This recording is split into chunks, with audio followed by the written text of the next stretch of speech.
Hi viewers எல்லோருக்கும் வணக்கம். தங்கம் பார்த்தீங்கன்னா கடந்த 4 நாட்களாக தொடர்ச்சியாக குறைமுகத்தில் தாங்க இருக்குது. ஸோ இப்படி குறைஞ்சதில் ஒரு கிராமுக்கு ₹335 குறைந்து ஒரு கிராம் இன்று ₹8225 அதுவே ஒரு சவரனுக்கு ₹2680 வரைக்கும் குறைஞ்சிருக்குதுங்க. இந்த விலை குறைவு நல்ல வரவேற்பு தக்கதாக தான் இருக்குது. ஸோ அது மட்டும் இல்லாமல் பார்த்தீங்கன்னா வெள்ளியும் பார்த்தீங்கன்னா தங்கத்துடைய விலை போலவே வெள்ளியும் விலை குறைஞ்சிட்டே வந்துட்டுருக்கு. ₹114 இருந்த வெள்ளியோடைய விலை இப்போ பார்த்தீங்கன்னா ₹102 விற்பனை செய்யப்பட்டு வந்துட்டுருக்குங்க. அந்தளவுக்கு விலை குறைஞ்சிட்டே வந்துட்டுருக்கு. இப்படிப்பட்ட சூழ்நிலையை தங்கத்துடைய விலை இப்போ வாங்கலாமா இல்லை வெயிட் பண்ணி வாங்கலாமா அப்படின்னு சொல்லிட்டு நிறைய பேருக்கு யோசனையாக இருக்கும்.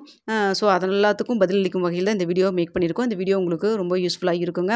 அதனால் வீடியோவை ஸ்கிப் பண்ணாமல் பாருங்கள். அதுக்கு முன்னதாக நம்ம சேனலை இது வரைக்கும் சப்ஸ்கிரைப் பண்ணாமல் இருந்தால் சப்ஸ்கிரைப் பண்ணிங்க, கூடவே பெல் பட்டனையும் கிளிக் பண்ணிக்கிங்க. வாங்க வீடியோக்குள்ளே போகலாம். பங்குச்சந்தை பார்த்திங்கன்னா தொடர்ச்சியாக வீழ்ச்சியை நோக்கி போயிட்டுருக்கு. இந்த சமயத்தில் பார்த்திங்கன்னா தங்கத்துடைய விலை அதிகரிக்காமல் குறைஞ்சிட்டு தான் இருக்குது. ஏன்னு பார்த்தீங்கன்னா தங்கத்தில் கிடைச்ச லாபத்தை விற்று உங்களுக்கு பங்குச்சந்தையில் முதலீடு பண்ணுறாங்க அப்படிங்கிற மாதிரியும் தான் தகவல் வெளியாகிருக்குங்க. அது மட்டும் இல்லாமல் பார்த்திங்கன்னா யூஎஸ்லேயும் டாலரோட வேல்யூ வீழ்ச்சி அடைஞ்சிருக்கு. இங்கே இந்திய ரூபாயின் மதிப்பும் கொஞ்சம் உங்களுக்கு ஸ்ட்ராங் ஆகிட்டு தான் இருக்குது. ஸோ இப்படிப்பட்ட சூழ்நிலையில் தங்கத்துடைய விலை குறைஞ்சிட்டே வந்துட்டுருக்குங்க. நிபுணர்கள் சொல்வது என்னன்னு பார்த்தீங்கன்னா ஒரு 7900 அந்த ரேஞ்சில் கோல்டு ரேட் வருவதற்கான வாய்ப்புகள் இருக்குது அப்படிங்கிற மாதிரி சொல்கிறாங்க.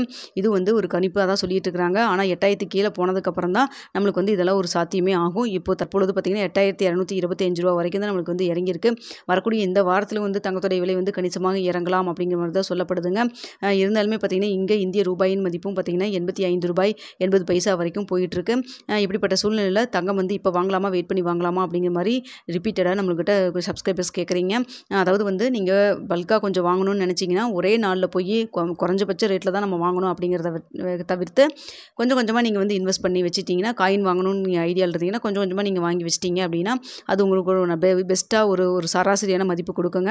அது மட்டும் இல்லாமல் நிறைய பேர் பார்த்திங்கன்னா நான் முன்னதாக போன வாரத்தில் வாங்கிட்டேன், அதிகமான ரேட் 8500 அந்த ரேஞ்சில் நான் வாங்கிட்டேன் அப்படி மாதிரி ஃபீல் பண்ணுறீங்க. நீங்கள் அப்படிப்பட்டவங்க ஃபீல் பண்ணவே வேண்டாங்க. இது ஒரு ஷார்ட் டேர்மில் ஒரு டிக்ரீஸ் தான், மறுபடியும் இன்க்ரீஸ் ஆகும் அப்படின்னு தான் சொல்கிறாங்க. அது இந்த வருட இறுதியில் பார்த்திங்கன்னா 9000 கண்டிப்பாக ரீச் ஆகும் அப்படிங்கிற மாதிரி தாங்க சொல்லப்படுதுங்க. அதை தவிர்த்து பார்த்திங்கன்னா ₹7000 கிட்ட போகுமா, 7500 கீழே போகுமா அப்படின்னு சொல்லிட்டு நிறைய பேர் கேட்குறீங்க. அவ்வளோ போகிறதுக்கான வாய்ப்புகள் இல்லைங்க. எப்போவுமே பார்த்திங்கன்னா ₹1500 அதாவது இந்த வருட ஸ்டார்டில் நீங்களே ₹7150 இப்போ ₹8560 வரைக்கும் போச்சு. ஸோ கிட்டத்தட்ட பார்த்திங்கன்னா ஒரு ₹1500 கிட்ட இன்க்ரீஸ் ஆகிருக்கு. ஸோ அப்படி இன்க்ரீஸ் ஆன பட்சத்தில் ஒரு சின்னதாக ஒரு இறக்கம் வரும் இல்லைங்களா, அந்த இறக்கமாக தான் இது பார்க்கப்படுது. ஸோ அப்படிப்பட்ட பட்சத்தில் ₹1500 ஒரு கிராமுக்கு இன்க்ரீஸ் ஆகின இடத்துல ஒரு ₹335 தான் குறைஞ்சிருக்கு அப்படிங்கிறது பெரிய அளவுக்கு விலை குறைவாக பார்க்கப்படலைங்க. அதனால் பார்த்திங்கன்னா இன்னும் கொஞ்சம் ரேட் ₹8000 கீழே போனால் நல்லாயிருக்கும்னு சொல்லி தான் எல்லாருமே எதிர்பார்த்துட்ருக்கோம். வரக்கூடிய காலத்தில் எப்படி இறக்கம் வருது அப்படிங்கிறத நம்ம வெயிட் பண்ணி பார்க்கலாம். இந்த வீடியோ பிடிச்சிருந்தா லைக் பண்ணுங்கள், ஷேர் பண்ணுங்கள், மறக்காமல் சப்ஸ்கிரைப்